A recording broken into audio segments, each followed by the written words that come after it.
সকল family card কেবল হচ্ছে চোখ ধাঁধানো একটা কর্মসূচি, কেবল এটা বাংলাদেশের অর্থনীতির কোনো পরিবর্তন করতে পারবে না। প্রথমে আপনাদের প্রতি অসংখ্য কৃতজ্ঞতা এবং ধন্যবাদ। আজকে আপনারা এই সুন্দর একটি ইফতার মাহফিল আমাদের জন্য আয়োজন করেছেন।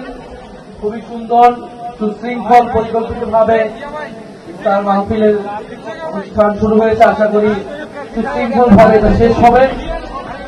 রাজশাহী বিভাগীয় ইফতার মাহফিল আমাদের যেখানে উপস্থিত রয়েছেন রাজশাহী বিভাগের এনসিপির জেলা নেতৃবৃন্দ সমূহ, ছাত্র শক্তি, যুব শক্তি, শ্রমিক এবং নারী প্রতিনিধিবৃন্দ এবং রাজশাহী মহানগর এবং জেলার স্থানীয় বিএনপি, জামায়াত ইসলাম এবং 11 দলের জোটের নেতৃবৃন্দ উপস্থিত হয়েছেন। বিএনপি এবং জামায়াত ইসলামের প্রতিনিধিগণ বক্তব্য রেখেছেন, জাতীয় নাগরিক পার্টির প্রতি শুভেচ্ছা জানিয়েছেন। তাদের প্রতি আমরা আন্তরিক ধন্যবাদ এবং কৃতজ্ঞতা জানাই।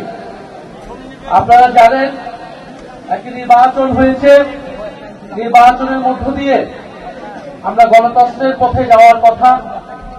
ফ্যাসিবাদ যে 16 বছর ধরে বাংলাদেশকে ধ্বংস করে দিয়েছে, সেই ধ্বংসস্তূপ থেকে বাংলাদেশকে নতুন করে তৈরি করা, বিনির্মাণ করার লড়াই আমরা চালিয়ে যাচ্ছি।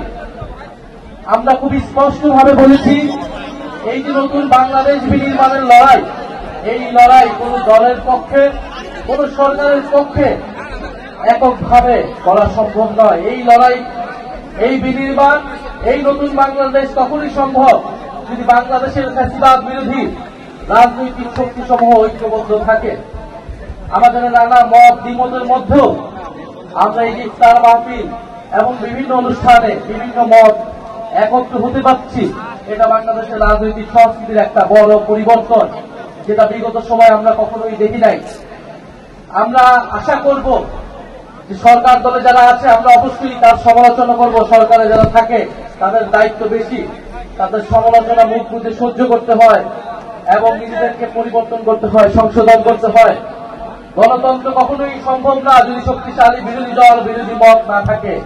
বিগত 16 বছরে বিরোধী মত, বিরোধী দল বলে কোনো কিছু বাংলাদেশে ছিল না। দমন পীড়নের মাধ্যমে বিরোধী মতকে নিষ্পেষিত করা হয়েছে, নিঃশেষ করে দেওয়া হয়েছে।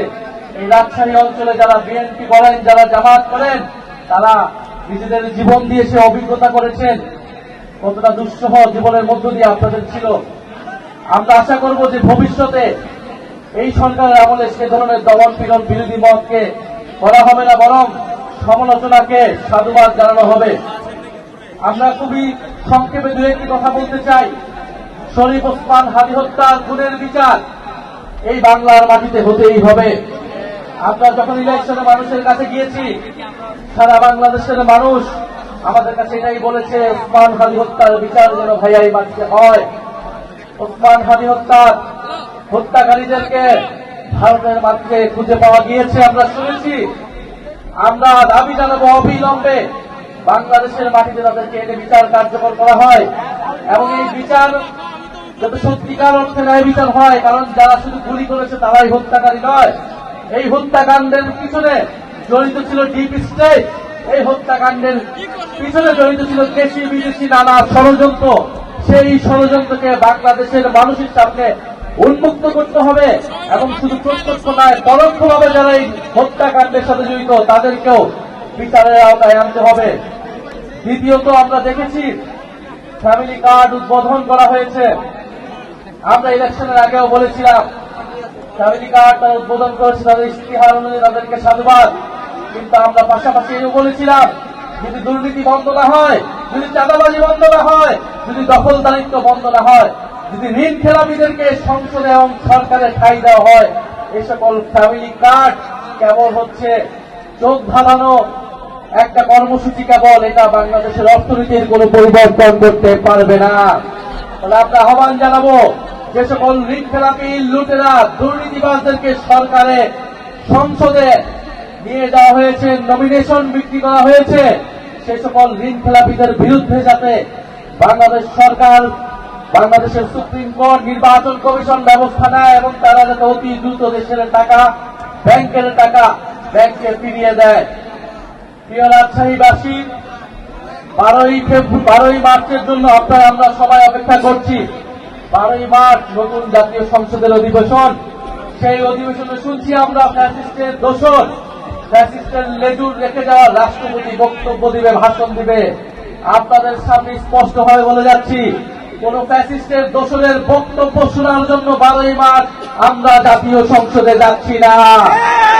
আমরা জাতীয় সংসদে যাচ্ছি। বাংলাদেশের মানুষ এই ইলেকশনে গণভোটে হ্যাঁ এর পক্ষে ভোট দিয়েছে। সেই হ্যাঁ এর পক্ষে সংস্কারের পক্ষকে বাস্তবায়ন করার জন্য, সেই সংস্কার বাস্তবায়নের জন্য আমরা 12ই মার্চ আমরা জাতীয় সংসদে যাচ্ছি। জাতীয় সংসদে আমরা যাচ্ছি। কবে উচ্চকক্ষ হবে, কবে সংবিধান সংস্কার পরিষদ হবে, সেই হিসাব নেওয়ার জন্য, কবে সরকার দল শপথ গ্রহণ করবে সেটা শোনার জন্য, কোন ফ্যাসিবাদের দোষরদের বক্তব্য শোনার জন্য আমরা 12ই মার্চ সংসদে যাচ্ছি না। আপনারাও নজর রাখবেন। আমরা বলেছি এই রাষ্ট্রপতিকে অবিলম্বে অপসারণ করে গ্রেফতারের আওতায় আনতে হবে এবং সংবিধান সংস্কার পরিষদ করে সংস্কার বাস্তবায়ন করতে হবে, হ্যাঁ বাস্তবায়ন করতে হবে। আপনারা সবাই হ্যাঁ এর পক্ষে ভোট দিয়েছেন না? আমরা সবাই দল মত নির্বিশেষে হ্যাঁ এর পক্ষে ভোট দিয়েছি।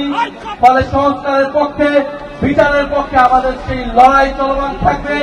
আপনাদেরকেও সচেতন থাকার, 12ই মার্চ সংসদের দিকে তাকিয়ে থাকার আহ্বান জানাচ্ছি। এই অনুষ্ঠান আয়োজনের জন্য সকলকে উপস্থিত হওয়ার জন্য আপনাদেরকে ধন্যবাদ এবং কৃতজ্ঞতা জানাচ্ছি। ইনকিলাব জিন্দাবাদ, এনসিপি জিন্দাবাদ। আসসালামু আলাইকুম।